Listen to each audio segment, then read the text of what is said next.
नमस्कार दोस्तों, हमारी आज की कहानी का नाम है नफरत। मम्मी, मैं कह रहा हूँ ना, मैं ऋचा से ही शादी करूँगा, अन्यथा मैं ज़िंदगी भर कुंवारा रहूँगा और यह मेरा अंतिम निर्णय है। अब इस विषय पर मैं आपसे आगे बहस नहीं करूँगा। तभी प्रमोद की मम्मी पुष्पा जी ने कहा, बेटा तू समझता क्यों नहीं है? हमने तेरे सामने ऋचा की जन्म कुंडली पंडित जी को दिखाई थी ना, और उन्होंने ऋचा की कुंडली में मांगलिक दोष बताया है। अब तू बता, सब कुछ पता होते हुए हम तेरी शादी एक मांगलिक लड़की से कैसे कर दें? तू जानता नहीं कि मांगलिक दोष वाले की जीवन साथी की मौत जल्दी हो जाया करती है, इसलिए तुझे मैं समझा रही हूँ। तू भूल जा ऋचा को। पुष्पा जी ने प्रमोद को बहुत समझाया, पर प्रमोद का कहना था कि जब मैंने ऋचा से प्यार किया था, तब मैंने उसके साथ प्यार करते हुए जन्म कुंडली का मिलान नहीं किया था।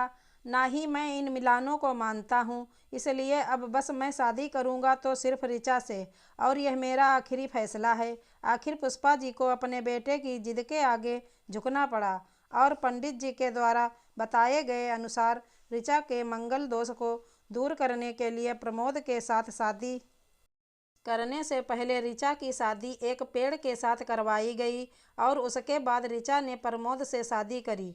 ऋचा दुल्हन बनकर प्रमोद के घर आई, पर पुष्पा जी को ऋचा का मांगलिक होना अभी भी खटक रहा था, और पुष्पा जी उसे दिल से नहीं अपना पा रही थी। और घर में कुछ भी परेशानी आती तो उसका दोष ऋचा को ही दिया जाता। लेकिन ऋचा पढ़ी लिखी संस्कारी लड़की थी, और वह अपनी सासू माँ से मिले इन बेवजह आरोपों को अपने दिल से नहीं लगाती थी, और ऐसे ही ससुराल में उसके दिन कट रहे थे। एक दिन प्रमोद ऑफिस से जल्दी घर आ जाता है, तब पुष्पा जी ने उससे पूछा, बेटा आज जल्दी कैसे आ गया? तब उसने बताया, माँ आज सुबह से ही सिर दर्द और बहुत कमजोरी आ रही है, इसलिए ऑफिस में काम करने की हिम्मत ही नहीं हुई मेरी। तब पुष्पा जी ने कहा, चल बेटा जल्दी कर, हमें डॉक्टर के पास चलना चाहिए।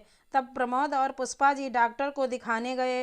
डॉक्टर को दिखाने के बाद मालूम पड़ा कि प्रमोद को पीलिया हो गया है, और दोनों जैसे ही घर लौटे, पुष्पा जी ने घर को सिर पर उठा लिया और कहने लगी, जब से यह लड़की हमारे घर में आई है, तब से हमारे घर में परेशानी और बीमारियां भी साथ में लेकर आई है। इसके कदम ही अशुभ हैं। अब देखो, इसका मांगलिक दोष हमारे बेटे पर भी असर करने लगा है। कल को अगर मेरे बेटे को कुछ हो गया तो कौन जिम्मेदार होगा? तभी ऋचा ने कहा, मम्मी जी प्लीज, और कितना नीचा दिखाएंगी मुझे?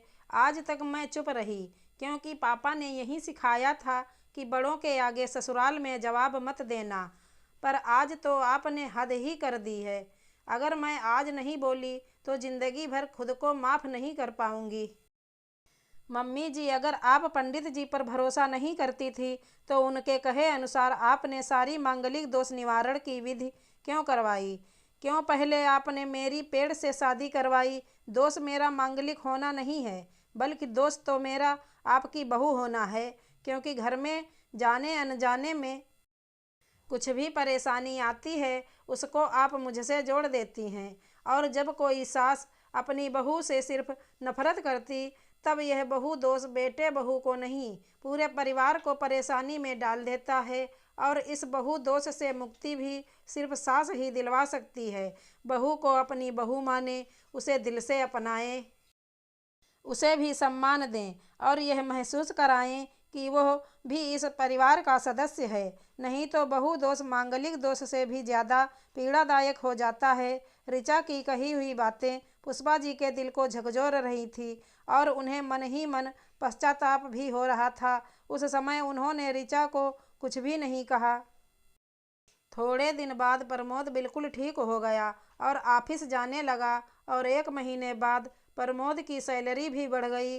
तब उसने घर आकर इसका श्रेय ऋचा को दिया, तो पुष्पा जी बोली, हाँ सही है बेटा, तू तो सारा श्रेय बहू को ही देगा। तेरी माँ का आशीर्वाद भी तेरी प्रगति के पीछे रहता है तेरे साथ। तू तो मुझे श्रेय देना भूल ही गया। तब प्रमोद ने कहा, माँ इस बार ऋचा का मांगलिक दोष मुझ पर और ना ही मेरी तरक्की पर नहीं लगा। और माँ, जब हम बुरी परेशानियों का श्रेय ऋचा को देते हैं तो अच्छे कामों का श्रेय भी तो ऋचा को ही देना चाहिए। तो इसलिए आज का सारा श्रेय ऋचा को जाता है, प्रमोद ने हंसते हुए कहा। तब ऋचा बोली, प्रमोद, तो क्या तुम भी मुझे ऐसा समझते हो? तब प्रमोद ने कहा, नहीं ऋचा, बिल्कुल नहीं, बल्कि मैं तो माँ को यह समझाना चाह रहा हूँ कि सुख दुख हमारे जीवन का हिस्सा हैं और कभी जीवन में खुशियाँ आती हैं तो कभी गम भी आते हैं। इसके लिए हमें परिवार के सदस्य या अपनी बहू को दोष देना उचित नहीं है। तभी पुष्पा जी बोली, बेटा सही कह रहा है तू, और तेरी तरक्की ही बहुत है।